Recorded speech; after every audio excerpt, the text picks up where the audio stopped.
बलरामपुर जिले के चलगली वाला एरिया जो प्रतापपुर विधानसभा क्षेत्र में आता है, आपको याद होगा कल बीजेपी ने काफी लंबा वक्त के बाद, चूंकि घोषणा पत्र बहुत पहले आ जाना चाहिए, लेकिन इस पर मैंने कहा भी था कि बीजेपी और कांग्रेस में कहीं ना कहीं ये रसाकसी का खेल चल रहा है। पहले कौन आएगा, पहले कौन अच्छा तोहफा दे सकता है, लेकिन अंततः बीजेपी ने आधिकारिक तौर पर अमित शाह के नेतृत्व में अपना घोषणा पत्र, बल्कि उनका ये कहना है कि संकल्प पत्र उन्होंने जारी कर दिया है। बीजेपी के यहाँ पर नेता है, पूर्वी क्षेत्र प्रतापपुर विधानसभा का ये पूर्वी एरिया जो है वो खासा फैला हुआ एरिया है, बैकवर्ड है, जंगलों से घिरा हुआ है, और यहाँ का जो सड़कों का पहुंच मार्ग कहीं ना कहीं वैसा बेहतर नहीं है जैसा कि अपेक्षा यहाँ की जनता करती है। आइए बीजेपी के नेताओं से पूछते हैं, सवालात करते हैं। मुद्दों पर सवालात होंगे, घोषणा पत्रों पर सवालात होंगे। क्या घोषणा पत्र है, घोषणा पत्र जनता के हिसाब के लिए सही है? आइए बात करते हैं। हमारे साथ अनूप गुप्ता जी हैं, पूर्व मंडल अध्यक्ष, और जो इस वक्त जो जिम्मेदारी है खासतौर पर चुनावी जिम्मेदारी, इसमें इनका प्रमुख जिम्मेदारी खासतौर पर पूर्वी इलाका में है। तो आइए इनसे सवालात बनता है। अनूप जी, स्वागत है आपका। और मैं ये पूछना चाहता हूं कि जो घोषणा पत्र बीजेपी ने जारी किया है, जनता के लिए सही है, कितना सही है? जनता से पूछ करके घोषणा पत्र जारी किया है। हमारे प्रधानमंत्री नरेंद्र मोदी जी ने उनके नेतृत्व में प्रतापपुर विधानसभा में सभी जगह से जनता से राय लेकर के और जनता के मनसा के अनुकूल घोषणा पत्र जारी किया है, और वो जनता के लिए सकारात्मक है। जनता तो ये भी उम्मीद करती है कि जिस तरीके से कांग्रेस ने किसानों का कर्जा माफ किया है, और इस बार भी मुख्यमंत्री भूपेश बघेल ने अनाउंसमेंट कर दिया है कि वो कर्जा माफी करेंगे, फिर से आप चूक गए, कहीं सत्ता से चूक तो नहीं जाएंगे? बिल्कुल नहीं।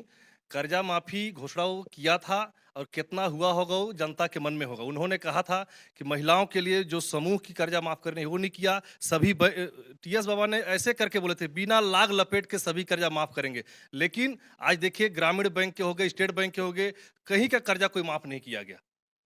अब बहुत किसानों का ये कहना है कि कर्जा माफ हुआ है, ये कांग्रेस खेमे के लोगों का कहना है।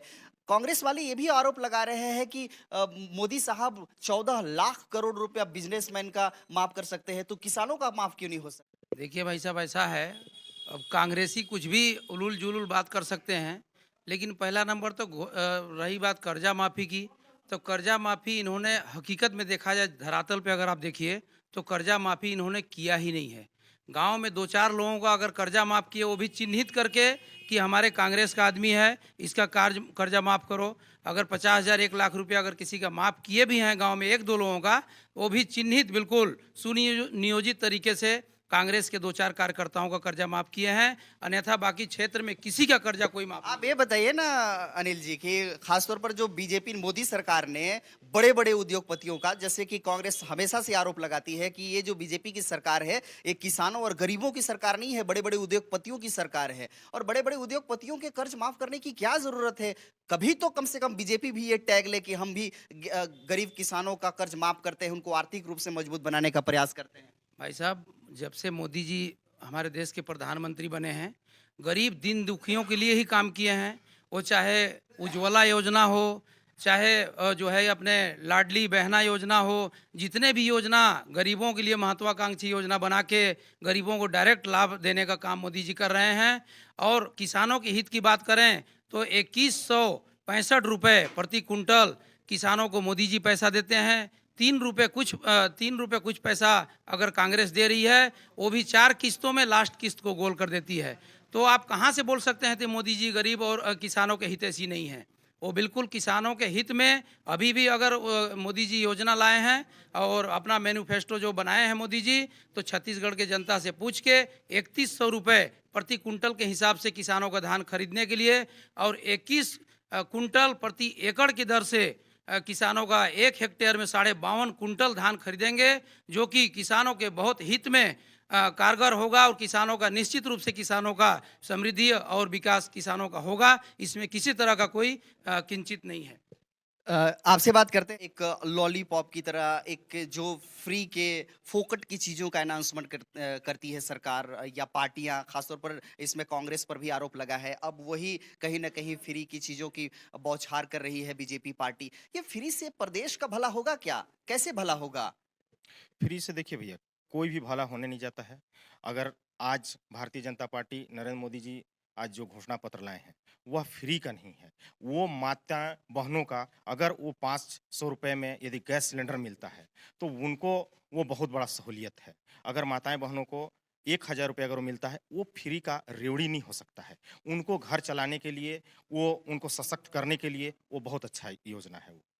ये ऐसा नहीं लगता कि कमजोर बनाने की एक रणनीति है? एक तो शिक्षा की बात करें तो बीजेपी ने ही शुरुआत की थी कि 8वीं तक किसी भी बच्चे को फेल नहीं करना है। तो ये जो बुनियादी ज़रूरतें हैं जहाँ से बढ़ करके शिक्षा को मजबूत बना करके न केवल लोगों को मजबूत बनाया जा सकता है, उससे प्रदेश को मजबूत बनाया जा सकता है। तो छत्तीसगढ़ में तो बीजेपी और कांग्रेस दोनों ऐसा लगता है कि कहीं न कहीं जनता के साथ छलावा कर रहे हैं। वो चाहते ही है कि वो नीचे दबे रहें और सिर्फ ऊपर के लोग और ऊपर उठते रहें। बिल्कुल नहीं। कभी भी भारतीय जनता पार्टी कभी किसी गरीब को कभी दबाने का कभी कार्य नहीं किया है। अगर दबाने का कार्य जो किया है वो कांग्रेस सरकार किया है। कभी भी देख लीजिए, आप उठा के देख लीजिए, यदि गरीबों को अगर कभी भी गरीब ही गरीब रह जाए वही काम सिर्फ कांग्रेस की है। क्योंकि अगर इस क्षेत्र को अगर अगर या छत्तीसगढ़ को कहें कि अगर ये गर्त में डालने का अगर काम है तो कांग्रेस सरकार किया है।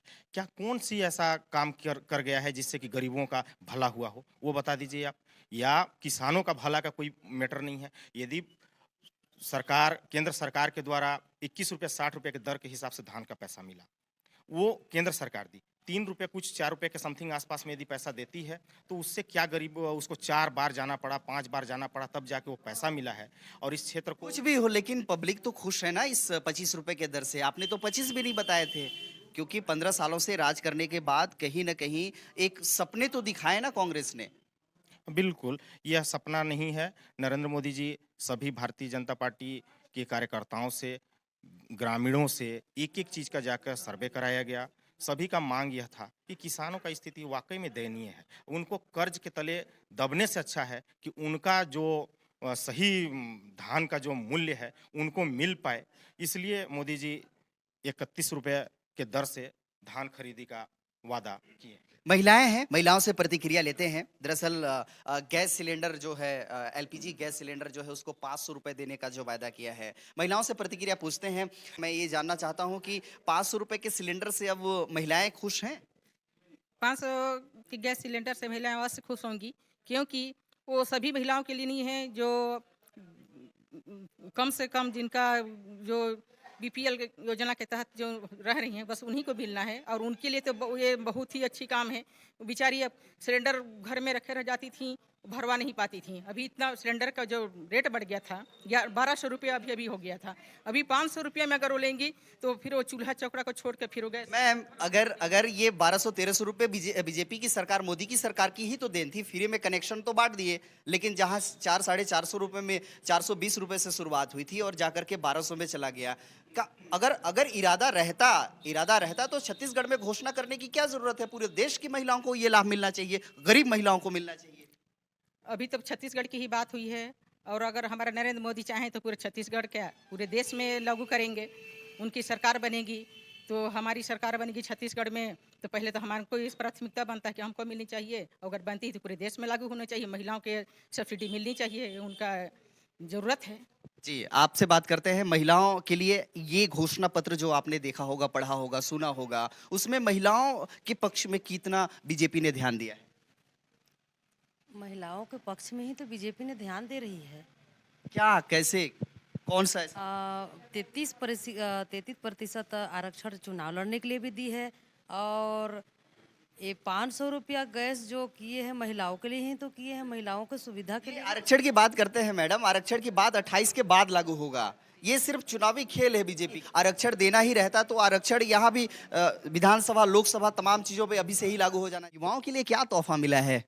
देखिए भाई साहब, ये जो आप अभी पूछ रहे थे हमारे भाई साहब लोगों से, ये कर्ज माफ़ी जो लोग हवा बनाते हैं ना कि कर्ज माफ़ी वाला, मैं आपको बता देना चाहता हूँ, इससे होता कुछ नहीं है। इससे अर्थव्यवस्था सिर्फ चरमराती है प्रदेश की। आज भूपेश बघेल जो हम युवाओं के ऊपर कर्ज लादे हैं ना, तो ये कहीं अपने पॉकेट से नहीं लादे हैं, जो कर्ज माफ़ी वाली बात आती है। और जो आप युवाओं के बारे में बोलते हैं, देखिए आज हमारे नरेंद्र मोदी जी के नेतृत्व में पूरे प्रदेश में पूछा गया तो युवाओं को जैसे काम करने का जो सब्सिडी का जो बात किए कि भाई आप अगर 2 लाख रुपए का लोन ले रहे हैं तो उसको मुकेश जी देखिए है क्या, जब स्किल्स पे मोदी ने स्कीम निकाला था, स्किल डेवलपमेंट को लेकर के कई स्कीम चल रहे थे, उसमें युवाओं को, बेरोजगारों को ऋण देने की बात हुई थी। कितने युवा चक्कर काटते रह गए, उनको लोन नहीं मिला भाई साहब। भाई साहब हर बैंक में आप जाके पता कीजिए, मुद्रा लोन आज भी एक्टिव है, लोग उसको ले रहे हैं और पटा रहे हैं। आप कंफर्म होइए बैंक में जाके। कुछ लोगों को मिल जाने से देश की युवाओं का भला होगा क्या?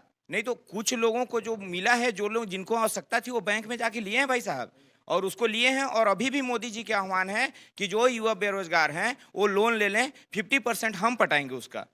अच्छा, जब केंद्र में मोदी जी की सरकार है और मोदी जी ने देश दुनिया में एक अपनी पहचान बनाई है, इसमें कोई शक की बात नहीं है, लेकिन जो देश के भीतर महंगाई का विषय हो, क्योंकि मुझे वो जुमला आज भी याद है 2014 का कि बहुत हुआ महंगाई की मार, अब की बार मोदी सरकार। आपको लगता है कि मोदी जी ने महंगाई पर कंट्रोल किया है? बिल्कुल किया है महंगाई पर कंट्रोल। आप किसी भी मुद्दे पर देखिए, आज जो कोरोना काल बीता, मैं एक उदाहरण देना चाहता हूं, जो कोरोना काल बीता उसमें हमारा भारत देश का जीडीपी कहीं ना कहीं आगे बढ़ा है, और देश कहां पहुंच गए हैं अब इस चीज से बढ़िया होगा। पेट्रोल की कीमत से पूरा अर्थव्यवस्था जुड़ा हुआ है, पब्लिक के इनकम जुड़ा हुआ है। पेट्रोल की और डीजल की कीमत कहां से कहां चला गया? भैया अगर देश विकास कर रहा है ना, तो पेट्रोल के मुद्दे को हम 2 रुपये 4 रुपये पेट्रोल अगर बढ़ जाए तो हम सरकार चेंज नहीं कर सकते हैं, क्योंकि मोदी जी आज विश्व के नंबर 1 पे हमारे देश को लेकर पहुंचा दिए हैं। पेट्रोल का कोई रेट नहीं होता है और उसको विकास के राह पे लगाया जा रहा है। नंबर 1 पर अगर देश रहे तो उस देशवासियों को भी खुशी होगी, लेकिन सिर्फ देश नंबर 1 नहीं होना चाहिए, देश की जनता भी नंबर 1। क्या छत्तीसगढ़ में बीजेपी की सरकार बन रही है? कितनी सीटों से बन रही है? प्रतापपुर विधानसभा में क्या बीजेपी जीत रही है? कितने वोटों से जीत रही है? देखिए भाई साहब, छत्तीसगढ़ में तो सरकार बनेगा बीजेपी का, वो निश्चित है। माता रानी का आशीर्वाद है, हम सभी जनताओं का आशीर्वाद है, और हम लोग निश्चित रूप से मेहनत कर रहे हैं, और हमारे यहाँ हम लोग 70+ सीट से सरकार बना रहे हैं। बहुत बहुत धन्यवाद, आप सबने हमसे बात की। हम बात कर रहे थे, चलगली के सरजमी पर मौजूद थे, बीजेपी के यहाँ पर दिग्गज आए हुए थे, अपने प्रचार प्रसार में दमखम झोंक रहे हैं, और कल घोषणा पत्र जारी हुआ है, उस पर आप क्या सोचते हैं? इन नेताओं की प्रतिक्रिया पर आप क्या सोचते हैं? हमें कमेंट बॉक्स पर लिख करके बताइएगा जरूर। जी हाँ, चैनल में नए होंगे तो सब्सक्राइब करिएगा, और एक गुजारिश ये भी है कि अगर यूट्यूब पर देख रहे होंगे तो चैनल को सब्सक्राइब करिएगा, और फेसबुक पेज पर देख रहे होंगे तो आप फॉलो करना बिल्कुल मत भूलिएगा, क्योंकि हमारा जो परिवार है धीरे धीरे बढ़ता चला जा रहा है, बड़ा परिवार बन रहा है। कैमरा पर्सन के साथ दिलेश देवांगन को दीजिए इजाजत, नमस्कार।